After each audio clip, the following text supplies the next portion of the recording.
Front Office Sports continuing coverage of Super Bowl 59 from the New Orleans Convention Center continues here on Radio Row. I'm Baker Machado alongside our editor-in-chief, Dan Roberts. And we're pleased to be joined by none other than the great Matthew Berry over at NBC Sports. Matt, good to have you here.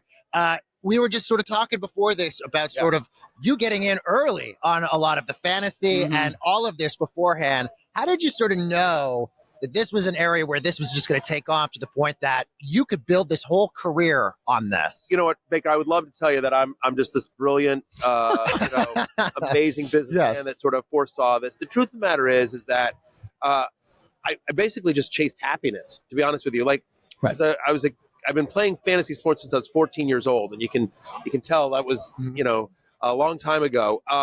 And I think of myself as kind of a fairly mainstream guy. Like, the stuff that I like superhero movies, I like pizza, I like rock and roll, like I like really basic, kind of mainstream stuff, and I love fantasy football. I love betting on sports, and it was one of those things that's like, specifically fantasy football, like, well, if I really like this and I like all this other things that are super popular, as long as more people learn what fantasy football is, and it's not this scary, nerdy, stat-based thing, but it's actually just this fun, fairly easy thing to understand and play, then I think it will grow in popularity. Like, did I ever imagine that I would, be at the Super Bowl on Radio Row, that I would be on an NFL pregame show talking about it? No, so people are always like, oh, do you have your dream job? I'm like, no, when I was dreaming of jobs, this didn't exist. The idea that you could make a living talking about fake football on TV. but yeah, I mean, so it's been an incredible journey so far. You say, Matt, talking about fake football, but of course, betting on real football is bigger than it's ever been. And having covered and charted the paths of companies like DraftKings and FanDuel, that they first came around and they said, we're DFS companies, daily fantasy sports. Do you feel like betting has now supplanted fantasy, or the guys who care so much about fantasy, it's both, it's not either or? Yeah, I think it's both. I think they're complementary to each other. I'm a big believer in, rising tides, rise all boats. I remember when PASPA was overturned, I got asked to do a lot of interviews. They're like, oh, well, is this the death knell of fantasy? And I'd be like, that question basically presupposes that no one's ever bet on sports before. Right. I mean, all the wild. Yeah. Right. I mean, they were doing it already. Yeah. I mean, like, people have been betting on sports, for as long as you can imagine. It's just, once PASPA was overturned, it went from offshore books, it went from bookies on the corner to now it's legal, it's regulated. You're doing it on your phone. You're doing it on your phone. You're doing it from your couch. But it's like, betting has been around forever and ever. And my argument has always been, and the numbers have proven this out, that the value proposition for fantasy sports and the value proposition for sports betting, while they have some underlying themes in common, they're very different. When it comes to fantasy sports, the value proposition is, it's something I do with my friends, like, whether it's my family, my buddies from college, my coworkers, whatever. It's a social aspect, right? You're doing it. We gather we gather somewhere, we all draft together, we're making trades throughout the season, we're texting back and forth, we're talking trash. It's a social aspect, right? Whereas betting, the value proposition there is like, I can win money, right? Most people don't play fantasy sports specifically to win money. You can win money playing fantasy sports, but that's not the primary driver of it. Whereas I think the primary driver of sports betting is to win money. Now, it's entertainment. The underlying theme that I'm talking about here is that both betting on sports and fantasy sports give you a rooting interest in games or outcomes that you might not normally have, right? And so those things are sort of, kind of overlap with both. But I think that they sort of help each other, because it gets you more engaged in games and players. And that's why, Dan, I'm sure you've done a lot of writing and researching on this, but, I think I saw some stat that's like 80% of fantasy players either do or are likely to bet on sports. Right. And it's one of the reasons why you've seen, we were talking off air, but like, it's one of the reasons why Penn made the deal with ESPN for ESPN Bet, is because ESPN has the largest database of fantasy players, and they think they are likely to convert. Whether they do convert. Right. I mean, but that's the premise, right? I mean, we've seen that, right, as well. And you mentioned DraftKings and FanDuel, the two market leaders.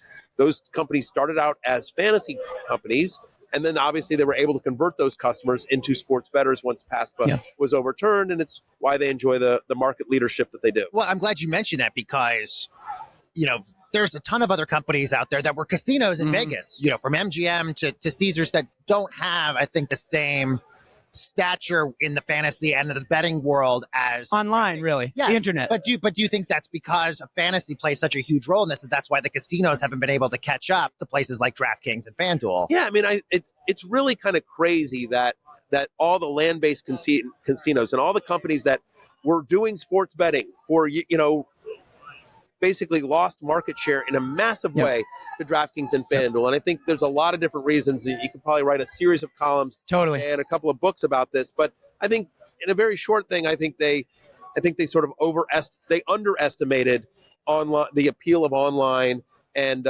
mobile apps. I think they also didn't really bother, DraftKings and FanDuel because of the UAGA, loophole, for lack of a better way to phrase it. They were able to get into states where sports betting is not legal, and so there are a ton of customers in Texas and California and other big states that have a DraftKings account, that have a FanDuel account, but that are not anywhere in a Caesars database and have never had any interest in going. Right, exactly. And so I think they had that advantage as well, as they were able to market. But give credit to both companies, DraftKings and FanDuel. They were aggressive in their marketing. Their products are really good. Full disclosure, I'm a DraftKings ambassador. I work for the company. I have for a number of years, so I'm partial to DraftKings. But in both cases, the products are really good. And I think they're both market leading.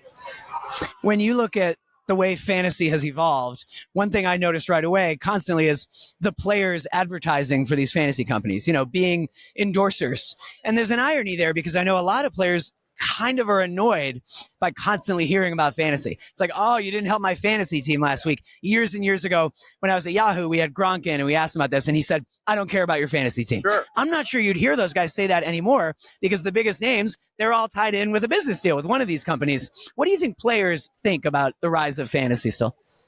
I think it depends on the player. I also think, by the way, you're now getting, as it's gone on, like, I'll use myself as an example, right? When I started, I every year I get to go out to the NFLPA Rookie Premiere, which is where they invite the 40 most marketable rookies for 3 days of interviews with NFLPA sponsors, and they do content and everything like that. And so when I first started going there, I'd be like, hi, my name's Matthew Barry. I do fantasy football right. at ESPN. This back in the day was blah, blah, blah. And now, more often than not, it's like, hey, I know who you are. Right. I had a team in high school. Like, they're now younger, and the more and more players have either played it previously, or they currently play it. There are more NFL players that actually play it now, or certainly my brother plays it, you know what I mean? Or I do it with my family or something like that, And so I think they are a couple of things. Number one is that they're just more used to it. It's just become more mainstream. You have more players that have played. You also find the fact that they're not stupid, right? They're like, oh, this is where the money is. Mm-hmm. Wait, you're going to pay me money? There's all these companies that are willing to pay for endorsement. And the other thing is that I think the message has gotten through that there's a certain level of athlete that doesn't need any. Like, Patrick Mahomes is going to be famous wherever he is, right? Patrick Mahomes doesn't need it. But you think about somebody like Brian Thomas, who is not a super heralded rookie coming in. He goes to Jacksonville, a small market, on a team that wasn't good this year. But everyone who plays fantasy football knows exactly who Brian Thomas is. And those are the people that are going to be buying his jerseys. Those are the people that are following on Instagram. Those are the people that are interacting and engaging with his content. It's like the local market NIL deals a little bit, which we've been talking a lot about. Matthew, getting back to the gambling aspect in this, kind of like NIL, there's this Wild West aspect to this, where there's who knows what's going to be happening, all of this. When you have players, leagues reportedly, conferences involved in some of the betting that is out there, what's your take on that when we see some players getting banned for life because of the games? Similar to what we saw with Pete Rose. We all remember Pete Rose growing up, and we all knew that. But now it's sort of different now. You have players allegedly taking prop bets on players. What's your sort of take on this? And do you think that there might be regulation down the road on something like this? I sure hope so. I mean, you want to talk about Porter getting banned for life from the NBA. Right. That was correct. You should. The integrity of the game has to be above all else. And so I think, and I that is my argument why every state should be legal, because the way Porter got caught is by the books. When you have regulated sports books, and they can sit in and go, and they'll raise their hands and they'll work with the leagues and saying hey, NBA, we've got a problem here, right? Whereas who knows? I don't want to get into the whole Shohei thing, but like Right. that came about not because of a book, like because the interpreter was betting on an offshore book, Right. with a book, Exactly. not with an actual regulated book, and only because of this FBI sting was that found out. And so I think if sports betting were regulated in every single state, I think that lessens the opportunity for bad actors like Porter. Yeah.